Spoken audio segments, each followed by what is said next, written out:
Aklas pasimatymas. Labas visiems, kurie laiką leidžiate su laida Aklas pasimatymas. Čia aš, Irma Jokštytė-Stanevičienė, kviečiu jūs šiandieną įsibėgėjant spaliui pakalbėti dar apie vieną labai svarbę temą.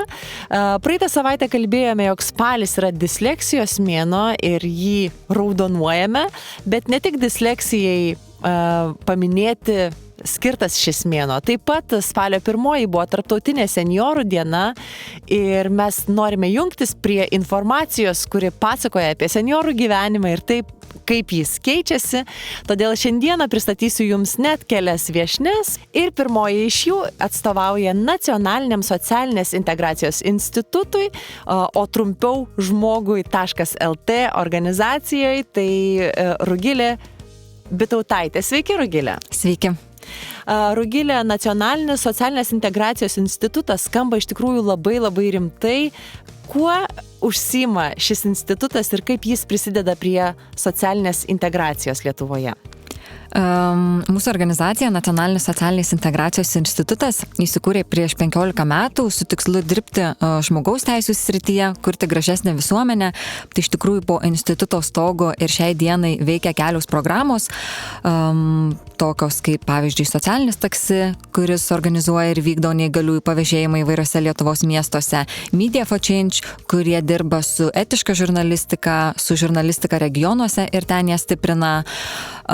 Visi skirtingi, visi lygus programa vysto gyvosios bibliotekos metodą skirtą jaunimo švietimui ir ne tik apie žmogaus teisės. Taip pat Vilniaus senamiestyje yra įsikūrusi Hata, tai apgyvendinimo vieta ir socialinio darbo skirta veiklai su laisvės atėmimo bausmę atliekančiais arba jau atlikusiais asmenims. Tai daug skirtingų socialinių grupių, o būtent aš pati vadovauju senjoro programoj. Tai senjoro programa tokia po instituto stogu gal jauniausia, nors jau mes veikiam 6 metus ir dirbam su vyresnio amžiaus asmenimis. Taip, iš tiesų šiandieną daugiau dėmesio skirsime būtent šiai programai, senjorų programai, nors visos jūsų vykdomos programos skamba labai įdomiai. Rugilė, kaip jūs pati prisijungėte prie šios programos ir kokia yra misija senjorų programos jūsų institute? Aš iš tikrųjų prisijungiau taip gana netikėtai, pati dar būdama studentė, pamačiau darbų skelbimą, kad šita organizacija ieško žmogaus darbui su senjorais. Aš visą laiką pati labai mėgau leisti laiką su vyresnio amžiaus žmonėmis, bet tikrai galvojau, kad tai bus mano, užklasinė papildoma veikla, hobis, dalyvauti su jais renginiuose, bendrauti. Ir kai pamačiau, kad yra galimybių tokią įdomią socialinę veiklą derinti su darbu ir kad tai iš tikrųjų gali būti darbas ir tada tą savo veiklą aš galėčiau nudžiuginti ne vieną arba 2 senjorus, su kuriais tuo metu draugauju, o šiai dienai tūkstančiais. Tai man tikrai pasirodė kaip čia įdomu, tikrai man pakeliui. Ir pradėjau dirbti su senjoro komanda. Jau mūsų organizacijos tikslas 4 metus nepasikeitęs. Mes siekiam kurti gražesnę, siekiam kurti pozityvę senatvę Lietuvoje. Turbūt dar ir dabar daug kas galbūt bijo pasenti, galvoja, kad senatvė bus tamsi, liūdna, skurde, tai mes matom kitaip, tikim kitaip, tai ieškam sprendimų, ką galim padaryti, ką sukurti, kad ta senatvė Lietuvoje būtų gražesnė. Nežinau, galbūt, kad kaip vokiečiai sėstų mūsų senjorai kemperiai keliautų po pasaulį, arba kaip ispanai gatvėje sėdėtų, gertų sangriją, tai mažai žingsniais judam link gražesnės senatvės Lietuvoje. Jūs taip pat buvote vieni iš tų, kurie pradėjo komunikuoti apie senjorų mėnesį ir kviesti visuomenę prisijungti prie to, kad mūsų šalyje senjorams bent jau spalio mėnuo būtų kažkoks ryškesnis ir gražesnis. Papasakokit apie šią akciją. Tai šiaip mūsų organizacijos pagrindinė veikla, nuo ko mes ir pradėjom senjoro, tai buvo socialinės paslaugos. Tai mums leido ir iki šiol leidžia iš arti pažinti vyresnio amžiaus žmonės, pamatyti, kuo jie gyvena, kaip kaip jie gyvena. Mes esam subūrę beveik 700 seniorų bendruomenę ir kasdien su jais dirbdami pamatėm iš tikrųjų, kas jiems patinka, ko jie nori. Tai ir tada pradėjom dėkti tuos kitus sprendimus, ieškoti kitokių veiklų. Tai viena iš jų ir yra seniorų mėnuo. Tai mes pabandėm, tai pernai metais iš tikrųjų darėm seniorų patirčių mėnesį, pokalbių korteles esame sukūrę. Šiemet seniorų mėnesį švenčiam su pasimatymais. Tai kadangi matom, visi turbūt žinom, kad yra pakankamai didelė vienišumo pandemija, vyresnio amžiaus žmonės susiduria su vienišumo problema, tai siekdami ją spręsti, ne tik skatinam bendrauti vaikus, anūkus su seneliais, bet taip pat ir padarėm tokius renginius, tai yra seniorų pasimatymus. Jie vyko seniorų savaitės metu Palangoje, tai mes kviečiam vyresnio amžiaus žmonės užsiregistruoti ir ateiti pokalbėms. Skamba pasimatymai, turbūt visi galvoja apie romantiškus pasimatymus, bet tikrai nebūtinai. Deja, kaip čia demografija tokia, kad seniorų į renginius prisijungia mažiau, daugiau yra moterų, bet tikrai užsimezga gražios draugystės, žmonės atranda vieni kitus, susipažįsta, vėliau kartu gali eiti į renginius, dalyvauti visuomeniniai veikloj ir taip atranda tų naujų ryšių, nes iš tikrųjų tokiame amžiuje, kai nėra darbo kolegų, nėra klasiokų, tai tų naujų ryšių atrasti vis sunkiau, o štai pasimatymai viena iš galimybių. Ačiū Jums labai, Rugilė, labai įdomu, pasiklausykime muzikos, pokalbį pratęsime netrukus. Aklas pasimatymas. Tęsėme pokalbį laidoje Aklas pasimatymas. Mes šiandieną kalbame apie spalį kaip ir seniorams skirtą laiką, seniorų mėnesį, kurio metu kviečiame visuomenę susimastyti apie tai, kokią aplinką kuriame seniorams ir kokią aplinką patys norėtumėme turėti sulaukę šio garbingo amžiaus. Su manimi drauge yra Nacionalinio socialinės integracijos instituto atstovė, seniorų programos vadovė Rugilė Bitautaitė. Rugilė, jūs pasakojate, jog kvietėte šį mėnesį seniorus į pasimatymus, kurių metu galėjo jie pabendrauti ir megzti ryšį su visuomenė. Kaip pasiteisina šios jūsų rengiamos akcijos ir ko išmokstate organizuodami seniorų mėnesį, apie kokias seniorų problemas labiausiai sužinote? Tai iš tikrųjų paskutiniu metu tai daugiausia dėmesio skiriam ir stengiamės spręsti vienišumo problemą, tai ir su pasimatymais. Pradžioj gal irgi patys galvojam, kaip čia mums pavyks, ar žmonės drįs ateiti, ar tas pasimatymų pavadinimas jų negazdins, bet iš tikrųjų labai pasiteisino, tikrai yra daug žmonių norinčių, jie drąsiai registruojasi. Mes taip pat per renginius esam padarę, duodam tokias pokalbių korteles su tam tikrais klausimais, kad galbūt jeigu pritrūktų klausimų, būtų sunku užmegzti pokalbį, kad jie turėtų kaip suflerį, bet dažnai matom, jog to ir neprireikia, tikrai žmonės drąsiai bendrauja, turim gražių istorijų, kai tikrai susidraugauja, užgimsta draugystės ir vėliau jau žmonės kartu dalyvauja visuomeniniai veikloj, eina į renginius, į teatrą ir kitaip kartu leidžia laisvalaikį.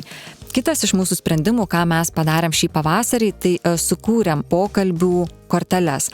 Yra populiaru, galbūt daug kas žinot, pokalbių kortelės draugams, poroms. Mes patys, kadangi daugiausia jaunų žmonių dirba su senioro programa, pagalvom, o ko mums patiems reiktų, ko mes patys norėtume ir kaip tą pokalbį būtų galima lengviau užmegzti su savo tėveliais ar seneliais, nebūtinai tik tais paklausti, kaip tavo sveikata, kaip šiandien jautiesi, kad seniorai mūsų irgi klaustų ne tik, ką šiandien valgiai ar pavalgiai, bet kad tie pokalbiai būtų turiningesni, įdomus ir tikrai galėtume išgirsti daug istorijų, nes vyresnio amžiaus žmonės turi ką papasakoti ir tikrai nori dalintis, tik reikia atrasti tuos tinkamus klausimus. Kortelės yra puikus sufleris. Iš tiesų, ką galėtumėte pasakyti apie seniorų situaciją dideliuose miestuose ir mažesniuose miesteliuose arba kaimiškose vietovėse? Minėjote, jog vienijate per 1700 seniorų visoje Lietuvoje. Ar tas visuomenės dėmesys pasiekė tik tuos, kurie gyvena didesnėse miestuose, ar jis pasiekė ir toliau gyvenančiuosius? Iš tikrųjų, viešų renginių turbūt didesniuose miestuose yra daugiau. Tikrai reikia pasukti galvą ir panašyti internete, surasti, bet ir bibliotekos, ir sporto centrai, baseinai, bendruomenės tikrai organizuoja daug veiklų senioram ir daug nemokamų veiklų.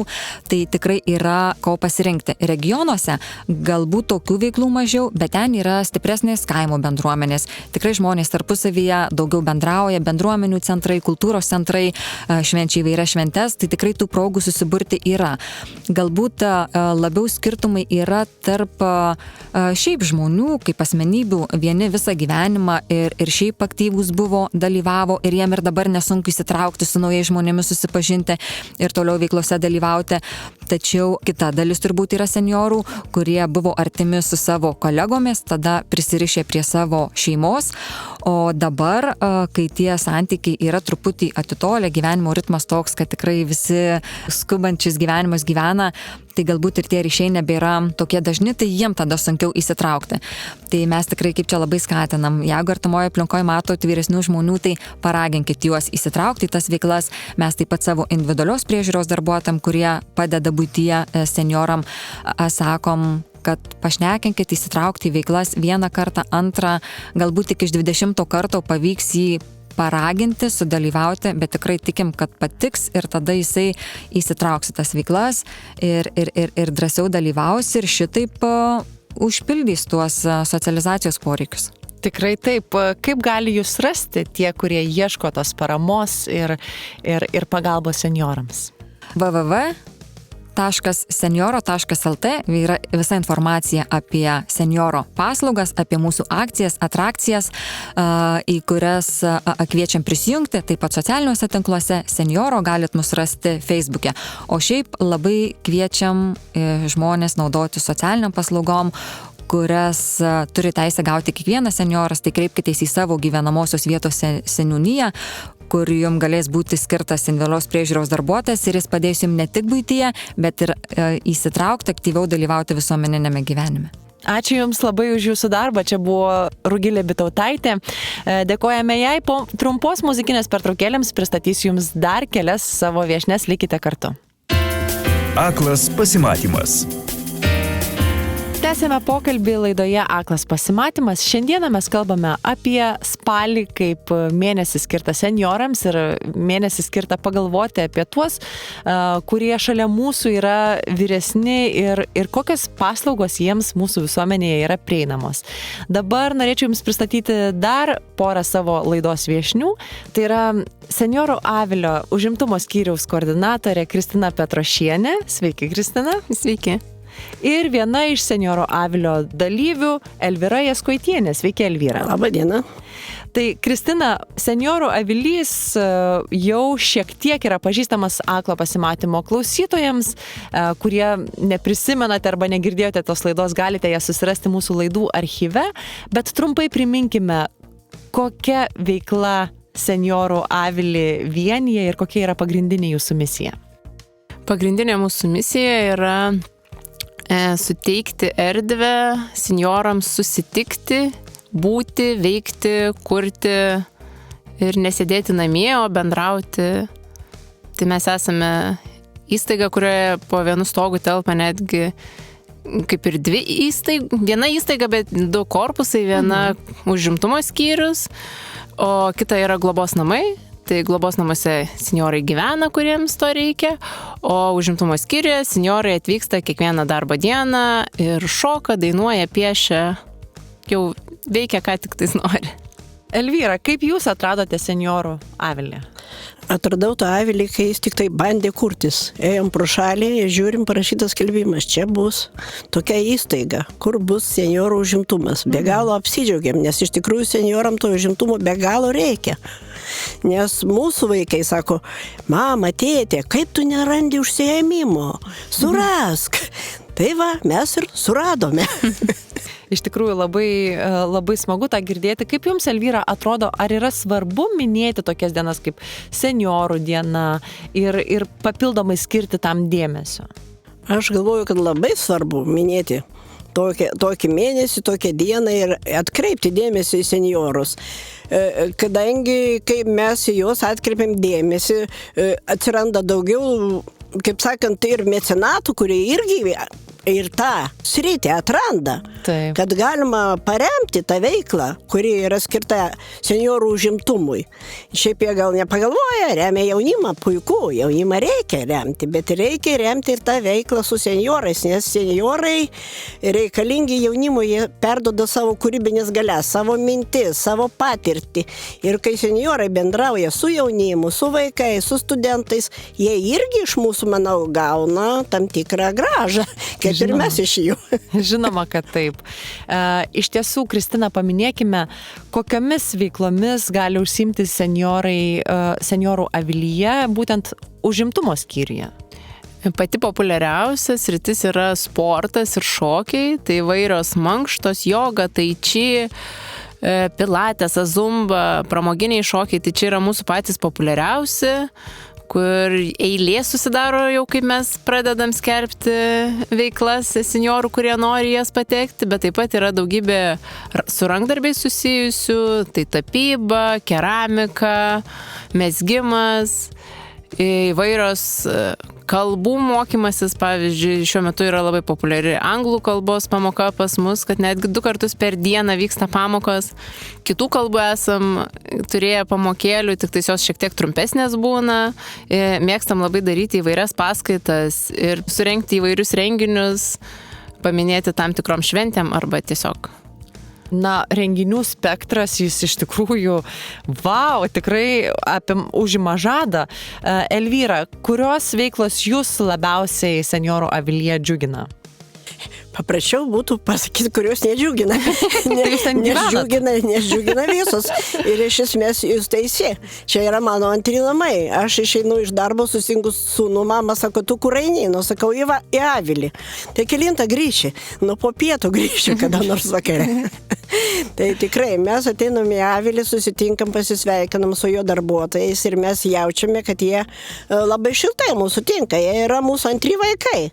O mes jiem kaip jų antri tėvai, nes jie tikrai taip į mūsų šiltai atsineša. Man tai labai patinka, sakykime, stalo žaidimai. Nes čia liktai tokia neformalus toks užsiėmimas, į kurį gali įsitraukti bile kas. Taip. Ir reiškia, čia nereikia vadovo. Mes turime įvairių tų žaidimų ir ateina bile koks žmogus, pirmą kartą jis ateina paklausia, mergaitės, galima prie jūsų prisėsti? Ir mes mielų norų sutinkam, mes galim žaisti 3, 4, 8 arba 10 žmonių ir galite keistis tie žmonės. Tai va šitas labai man patinka. O be to, kaip sakė Kristina, judėjimas labai mums visiems reikalingas.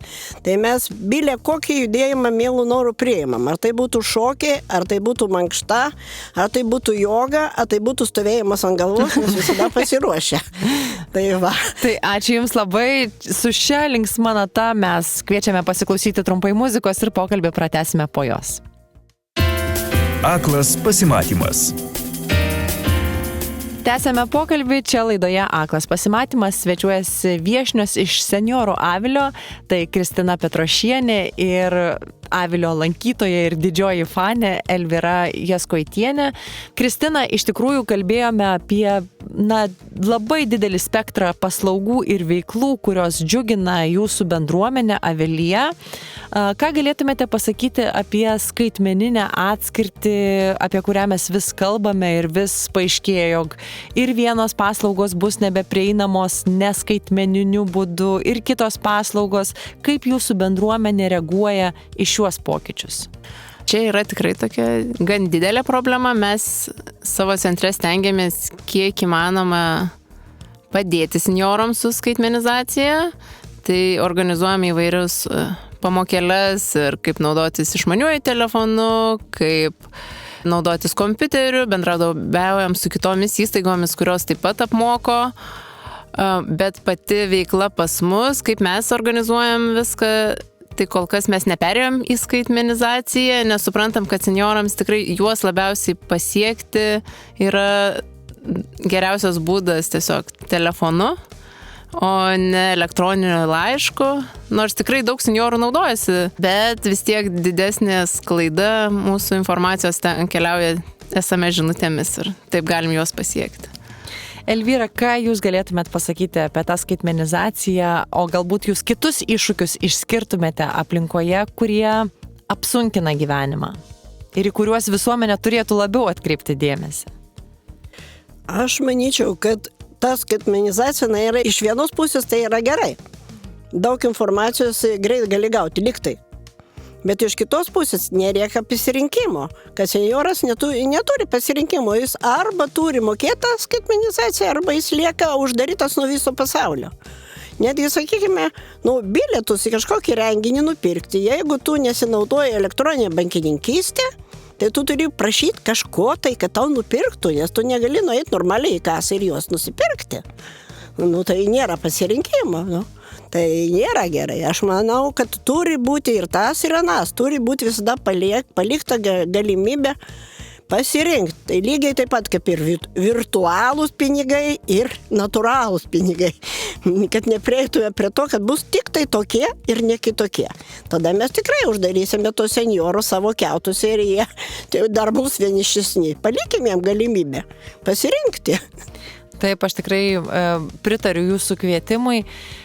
Kristina, kokias dažniausiai problemas jums tenka spręsti socialinės integracijos senjorams klausimais ir kur matote, kad visuomenė turi dar tų iššūkių suteikdama paslaugas? Mums labiausiai gal būna sudėtinga kartais prisikviesti lektorius, nes jie ne visi yra pratę, nes dauguma yra vis tiek dirba su jaunimu. Taip. Ir kai mes pasiūlom, kad ateikit pravesti kokią nors užsiėmimą anglų kalbą ar kažkokius rankdarbius ar sportą, senjorams visada būna pirma toks žingsnis atgal, ar mes sugebėsim, ar mokėsim, ar čia bus įdomu tiems senjorams, ar tiesiog, nes visi atrodo niekad nebandė ir čia toks kaip kažkoks paslaptingas dalykas tie senjorai, o čia yra tiesiog žmogus, su kuriuo tu lygiai taip pat dirbi ar kaip su jaunu, ar su vyresnio amžiaus, ar tai tiesiog reikia nebijoti. Tai tas šiek tiek baimė, kad niekas nėra bandę kažkokių veiklų su jais veikti. Tai labai įdomi iš tikrųjų baimė, niekada apie ją nebuvau susimąsčiusi. Ar sunkiai sekasi įkalbėti, kaip jūs sakėte? Ne, tikrai nesunkiai, kadangi jau per keletą metų turim ir tą lektorių ratą, kuriuo žinom, arba bent jau jie žino savo kolegas, kurie norėtų dirbti su senjorais, tai vis pavyksta, bet aišku visada pasitaiko, kad vis dar toksai klausimas, ar čia pavyks, ar bus įdomu, tai... Elvyra, ar jūs jaučiate tą tokį keistą požiūrį arba netinkamą požiūrį, galbūt nebūtinai tik iš lektorių, apskritai iš tos jaunesnės visuomenės dalies ir ką tame požiūryje labiausiai norėtumėt atkreipti dėmesį? Tiesą sakant, kuo toliau, to rečiau. Nes matau, kad keičiasi ir tas jaunimas. Jeigu anksčiau jie galvodavo, kad jau seno amžiaus žmonės, jie kažkaip tai jau nupūšę, nieko nenori, nieko nežino, tik tai poterius kalba nuo ryto iki vakaro, tai dabar mes puikiausiai su jaunimu kalbam visokiam temom ir jaunimas mato, kad yra apie ką su mumis pakalbėti ir kad mums daug kas įdomu. Prašom.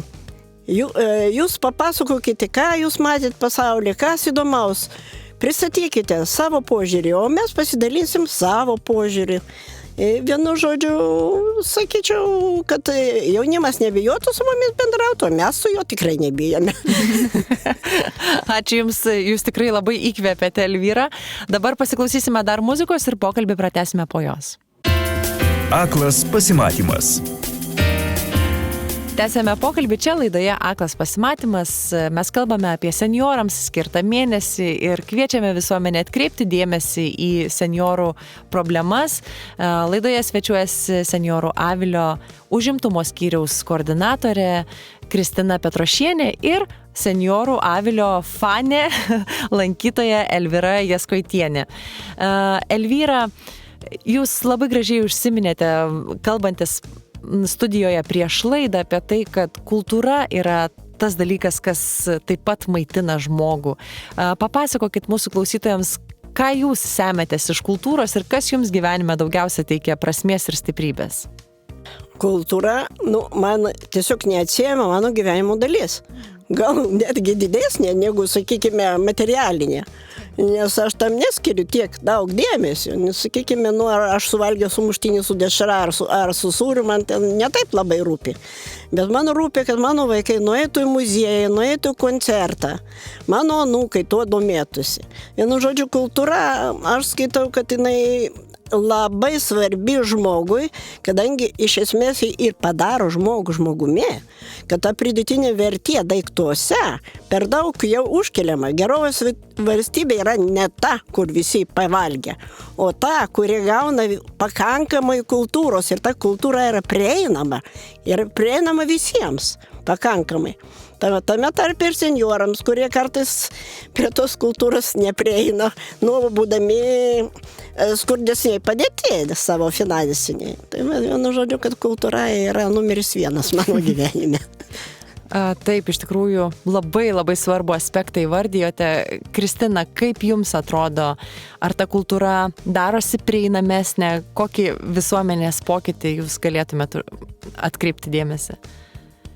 Taip, aš manau, kad jinai tikrai darosi, nes daugybė organizacijų ir įvairiausių vietų, kaip pavyzdžiui, kino teatras ar muziejai ar koncertų salės, po truputėlį supranta, kad reikia skatinti, kad į tai įsitrauktų ir senjorai ir pradeda, pavyzdžiui, padovanoti bilietus. Tai labai dažnai mes bendradarbiavom su įvairiom koncertų salėm, kurios tiesiog tam tikriem koncertams padovanoja bilietus, pakviečia muziejai į įvairius užsiėmimus arba tiesiog ekskursiją senjorus. Ir mes suorganizuojam, surenkam grupę ir juos siunčiam, kad jie tos kultūros pasisemtų.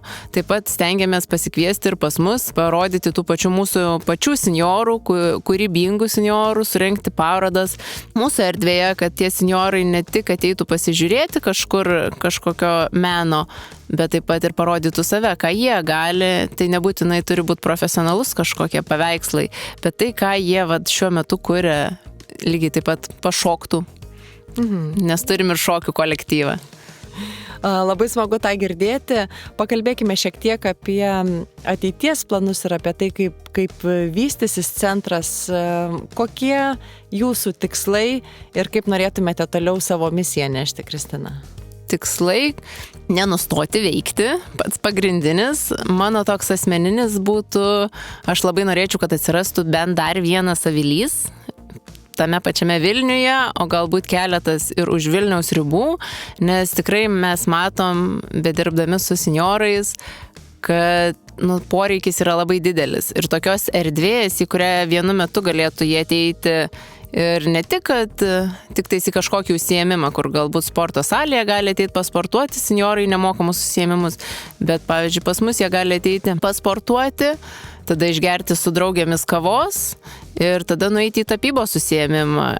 Galbūt netgi šiuo metu gali net užsukti ir apsikirpti, nes turime ir kirpyklos erdvę, kur studentai ateina ir apkerpa senjorus. Tai tiesiog, kad ta erdvė būtų tam laikui praleisti, nes kartais senjorai nebeturi kur išeiti ir pasilieka namuose. Tai kad ta erdvė būtų.